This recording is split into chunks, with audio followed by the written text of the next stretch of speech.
What was Chiang Kai-shek's Chinese name? How have all the 31s that you see here come to be? Here we are in one part of Zhongli I've been familiar with before. This is a Taoist temple, and I'm now taking you to an entirely different place.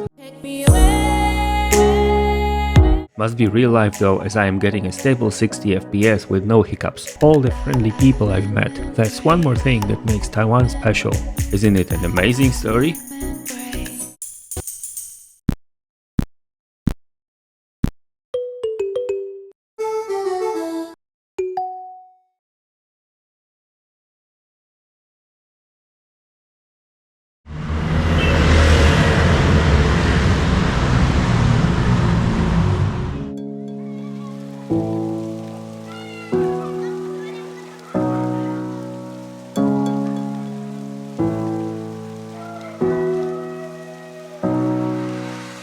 I've said it a couple of times already, so I might as well say it once again. This video, part 3 of the walk around Zhongli, is my final farewell to this town, the first place I'm visiting during this trip to Taiwan.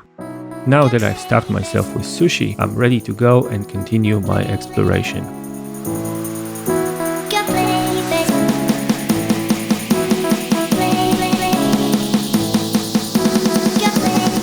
The first point of interest on our walk is Zhongli's other shopping area, Datong Shangquan, Datong Commercial Circle. Unlike what we saw near the train station, the stores here don't cater to the immigrant clientele.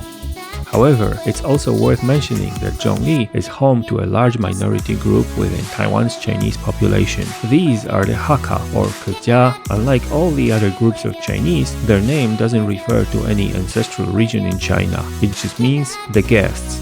Where exactly the Hakka originate from is uncertain. Their population, who today number over 100 million people, settled in southern China and specifically in Canton, but by the time they did so, the Cantonese were already established there. Today, no matter where they are, the Hakka have been considered a diaspora.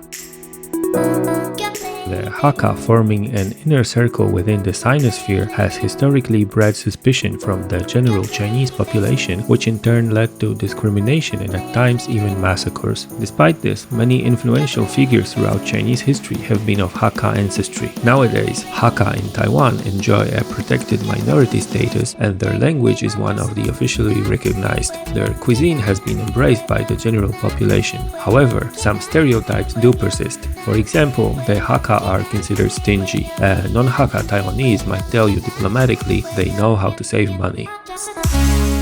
How have all the 31s that you see here come to be? The plates are not identical if you read the fine print. Unlike other countries, the addressing system in Taiwan does not allow for an apartment or suite number.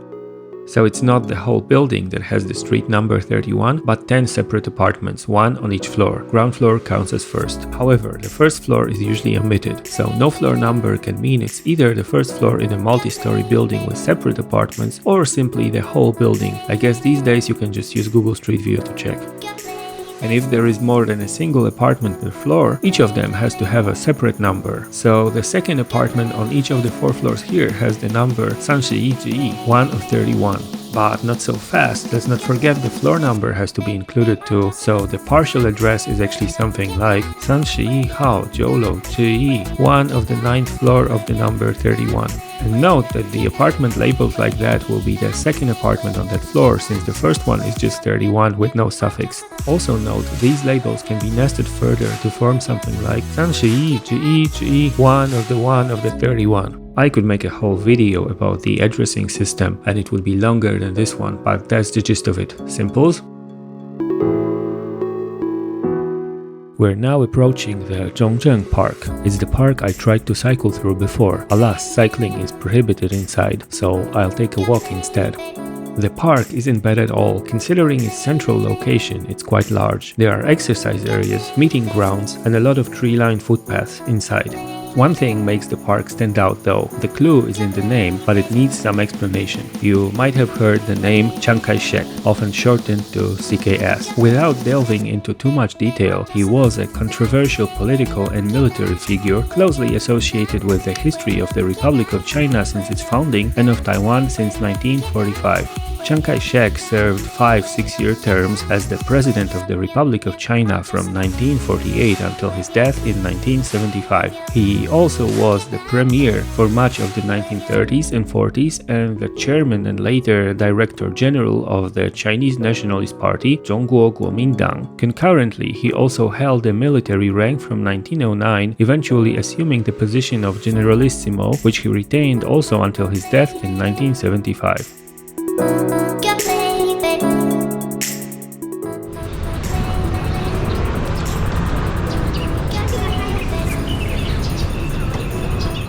What was Chiang Kai-shek's Chinese name? The question is not as stupid as it sounds. For reasons unclear, the Generalissimo became known internationally under the Cantonese romanization of his given name, even though he never spoke the language as a Shanghainese Wu native. At the same time, his name was transcribed from Mandarin using the Wade-Giles romanization, the de facto standard at the time but now obscure. In Mandarin, his name is pronounced Jiang Jieshi, and the modern pinyin romanization looks completely different.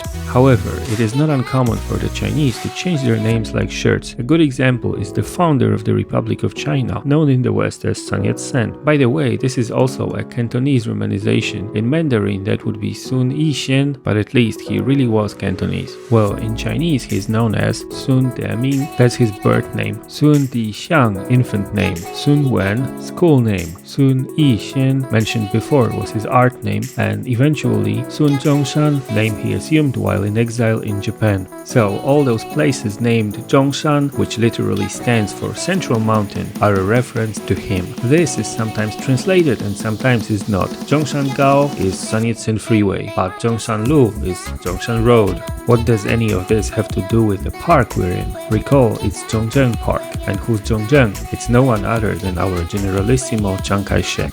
What's so special about it? There used to be places named after Chiang Kai-shek everywhere. In fact, not only place names but also statues and monuments. Over 40,000 of these in total to be precise, but the emphasis is on used to. Following the democratization of Taiwan, more and more of them were being removed as part of a process known as Qujianghua, which translates to something like the Chiang Kai-shekization. So this park's claim to fame is that it still features a statue of Chiang Kai-shek like in the good days of yore. Here it is, right in front of you.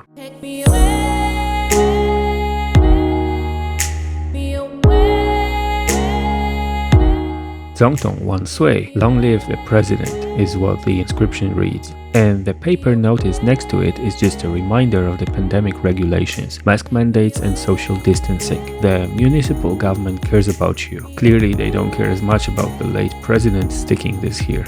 Minzu Jiuxing, National Savior. A song about him had it that he was the savior of the whole humanity. Here it's somewhat less ambitious.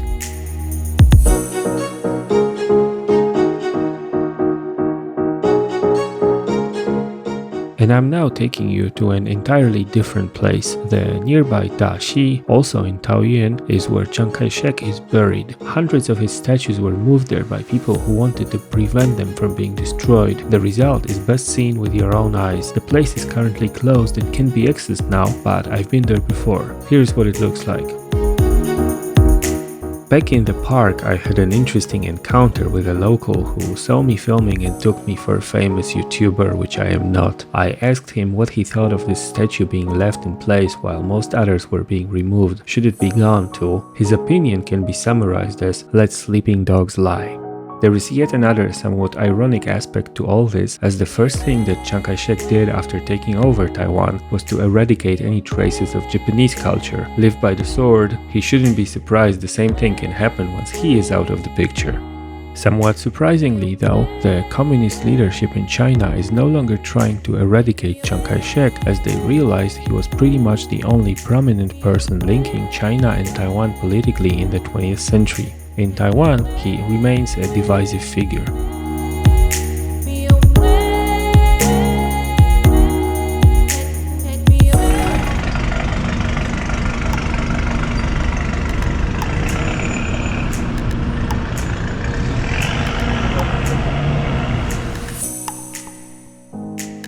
And for a change of scenery, here we are in one part of Zhongli I've been familiar with before, the DMV. How come? I had once bought a car in the nearby Pingzhen and came here to transfer the ownership. You can see the area is a mishmash of new and shiny juxtaposed with old and dilapidated. The story of Zhongli, and all of Taiwan really, isn't it an amazing story? What really drew my attention here is the yellow building. Maybe it's because I like the color. But what happened to the paint? Passing it feels like being in the dystopian universe of Cyberpunk 2077. Must be real life though, as I am getting a stable 60 FPS with no hiccups.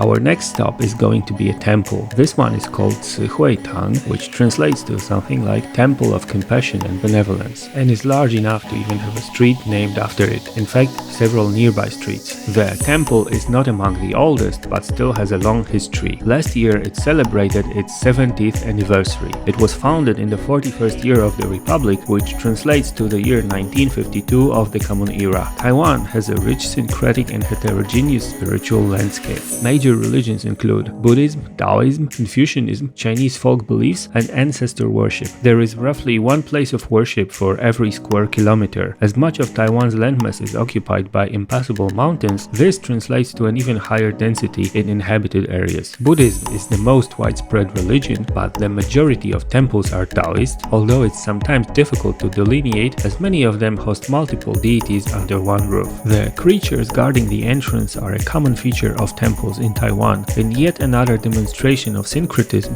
they are a blend of the Chinese stone lions, Shishi, and Japanese Komainu. This is a Taoist temple. The principal deity worshipped here is Yaochi Jinmu, the golden mother of the Jade Pond. The cult originates from China, where it can be traced back to at least the 15th century BCE, so it actually predates Taoism by over a millennium. Yet the golden mother was embraced by Taoism and incorporated into the Taoist pantheon. In Taiwan, the cult of the Golden Mother has picked up after World War II and is closely associated with the Cihui temples, of which there are hundreds. All of them branched off from the head temple in Hualien in eastern Taiwan. However, this one was the first of them all.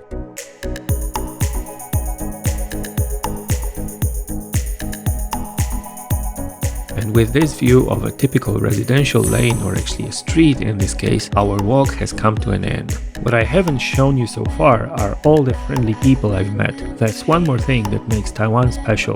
See you, Zhongli. I hope I'll be back.